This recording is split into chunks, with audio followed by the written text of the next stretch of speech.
Welcome back नाजरीन छोटी दुकानों के हवाले से भी जो है वो टैक्स नेट में लाने का फ़ैसला किया गया है।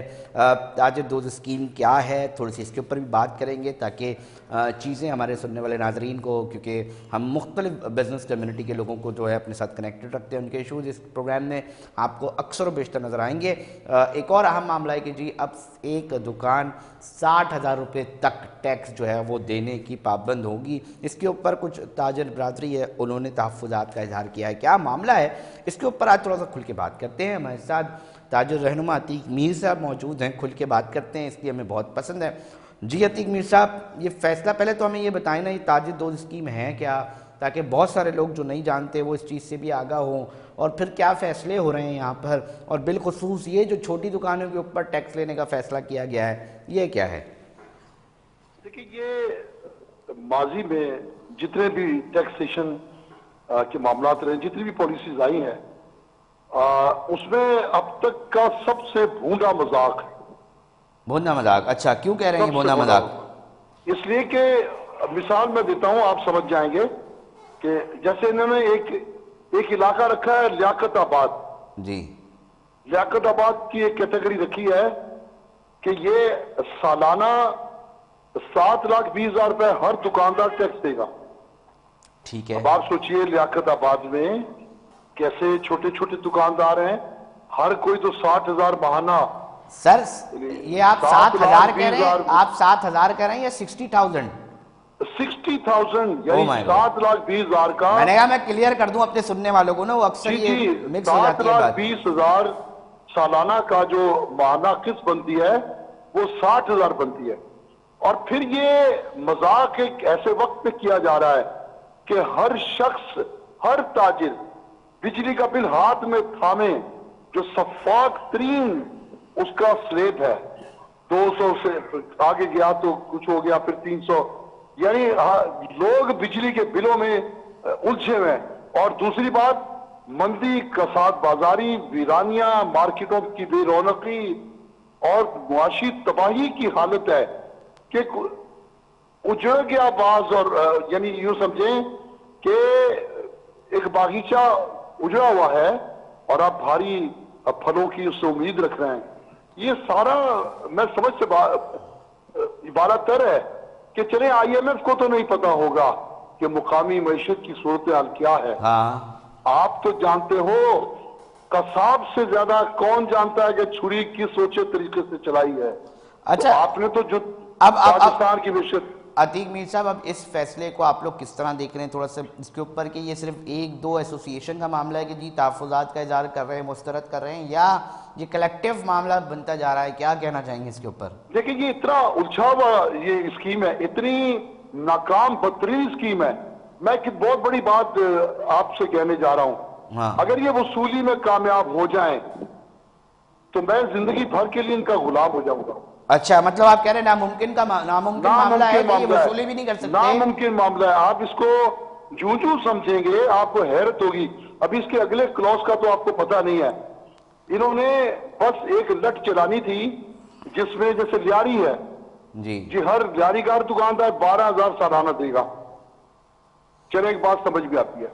फिर आरामबाग का इलाका है, हर दुकानदार, इन्होंने उस इलाके की कैटेगरी बनाई है, 7,20,000 की कैटेगरी है, यानी हर दुकानदार माहाना 60,000 रुपए अदा करे। अच्छा, और फिर हर माह गोशवारा दाखिल करे।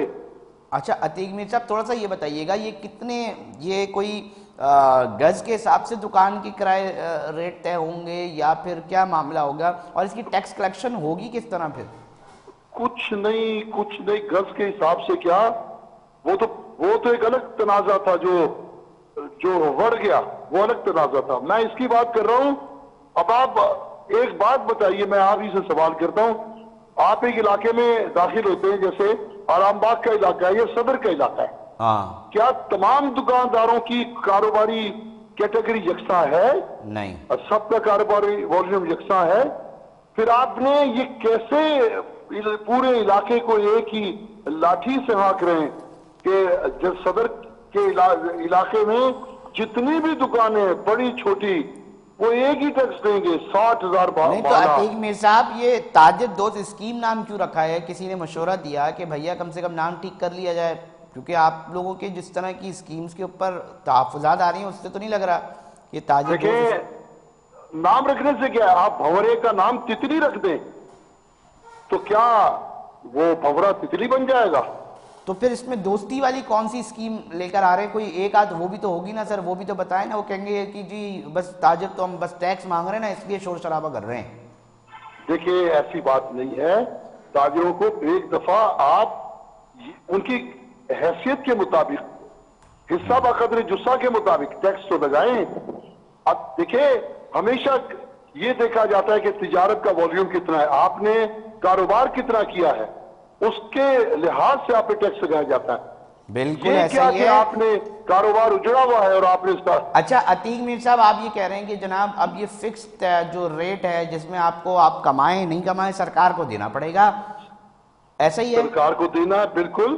اچھا یہ ایک فکس یہ بھتہ ہے، اس پر کراچی کے شہری، کراچی کے تاجر، انہوں نے جو گینگ وار کو بھتہ دیا یہ وہی سرکاری بھتہ ہے، وہی اسٹائل ہے. مطلب آپ مجھے یہ کہہ رہے ہیں کہ بس نام تبدیل ہو گیا ہے، پہلے گینگ وار آگے بھتہ لیتی تھی، اب اس کو ذرا سرکاری سطح پر، مطلب بڑا جملہ ہے اس لیے میں کہہ رہا ہوں کہ تاجر دوست اسکیم کے ایک بھونڈے ایک مصنوعی نام کے سے یہ ٹیکس لگایا گیا ہے. یہ ٹیکس اس کے بعد ہر ماہ دیکھیے آپ گوشوارہ بھی داخل کرنا ہے، اس کے بعد اس پر اسکروٹنی بھی ہو سکتی ہے، اس پر آپ کو طلبی بھی ہو سکتی ہے، ان کے عمل دخل آگے چل کے آپ کو سیلز ٹیکس میں بھی رجسٹر ہونا ہے، پھر اس کے بعد آپ کو کھاتے بھی رکھنے ہیں، ڈاکومنٹیشن میں بھی آنا ہے. یہ ساری باتیں ایک ان معاشی حالات میں ایک معجزہ نظر آتی ہیں جو ممکن نہیں ہے. اچھا عتیق میر صاحب ایک بیانیہ یہ بھی نا سرکار کہتی ہے کہ جناب ہم تو اس لیے نا کہ یہ دیکھیں نا ہمیں ٹیکس ہوں گی تو چیزیں سہولیات دے پائیں گے نا ہم لوگوں کو، یہی تو مسئلہ ہے ہمارے پاس ٹیکس نہیں ہے اس لیے تو ہمیں یہ ٹیکس لگانے پڑتے ہیں. اگر ہمارے پاس طریقے سے ریونیو جنریٹ ہو رہا ہو تو پھر ہم آسانیاں لے کر آئیں گے نا شہریوں کے لیے، تاجروں کے لیے. ارے خاص سہولتیں دیں گے. آپ دیکھیے 18,877 ارب کے اخراجات بتا رہے ہیں، 12,900 آپ کہتے ہیں ہمارے پاس محصولات آئیں گے، اس میں سے 9,500 ارب وہ آپ نے سود دینا ہے. تو ہم ٹیکس زیادہ بھی دیں گے تو جانا سود میں ہی ہے. اب دیکھیں 9,500 ٹیکس سود دینے کے بعد مجھے علی یہ بتائیے کہ پھر آپ نے 2,200 فوج کو بھی دینا ہے، آپ نے مملکت چلانی ہے، غیر ملکی دورے بھی کرنے ہیں، وزیر بھی پالنے ہیں، مفت سہولتیں بھی دینی ہیں. عوام کے لیے کیا رہ جاتا ہے؟ عتیق میر صاحب اب مجھے یہ بتائیں مطالبات کیا ہیں شارٹ ٹائم میں تھوڑا سا، اب لائے عمل کیا ہوگا آگے کا؟ یہ چیز تو آپ کو بتا دی گئی ہمارے پروگرام کے ذریعے، بہت سارے تاجروں تک بھی یہ یقینی طور پہ پہنچ جائے گی کہ اب چھوٹے دکاندار بھی تیار رہیں کہ جناب ان کو پراپر ٹیکس نیٹ میں آنا پڑے گا. اب لائے عمل تاجر برادری کیا بنا رہی ہے، کیا لائے عمل ہے مستقبل قریب میں جو ہم دیکھ سکتے ہیں؟ دیکھیں پچھلی کچھ ٹیکس اسکیمیں تھی جنہیں بیوروکریسی نے خود ناکام کیا کیونکہ اس میں رشوت کا ملنا محال ہو گیا تھا. جس میں ایک صفاتی ایک ٹیکس سسٹم تھا، وہی گوشوارہ تھا، وہی آرڈر تھا، وہی چالان تھا. آپ ایک دفعہ ایسا اعتماد کرنے والا طریقہ کار لائیے، اس کے بعد کچھ عرصہ اس کو چلنے دیں. آپ دیکھیں اگر کچھ لوگ ٹیکس نہیں دیتے، کچھ لوگ کم ٹیکس دیتے ہیں تو آپ ایک اسکیم کو چلنے تو دیں. آپ بیچ میں بار بار مداخلت کریں گے اور لوگوں کو ہراساں کریں گے تو کام نہیں بنے گا، چیزیں خرابی کی طرف جائیں گی. بہت شکریہ عتیق میر صاحب ہمارے ساتھ موجود تھے ناظرین اور اپنا موقف پیش کر رہے تھے اور بتا رہے تھے کہ جی اب چھوٹے دکانداروں کے لیے بھی ایک مسئلہ ہے، کاروبار کیسے کرے اس معاشی صورتحال میں جہاں ہر شخص پریشان دکھائی دے رہا ہے. ناظرین پروگرام کا وقت اختتام کی طرف پہنچ چکا ہے. اپنے میزبان علی رضا کو دیجیے اجازت، ہم پھر حاضر ہوں گے. جب تک اپنا بہت خیال رکھیے گا. اللہ نگہبان.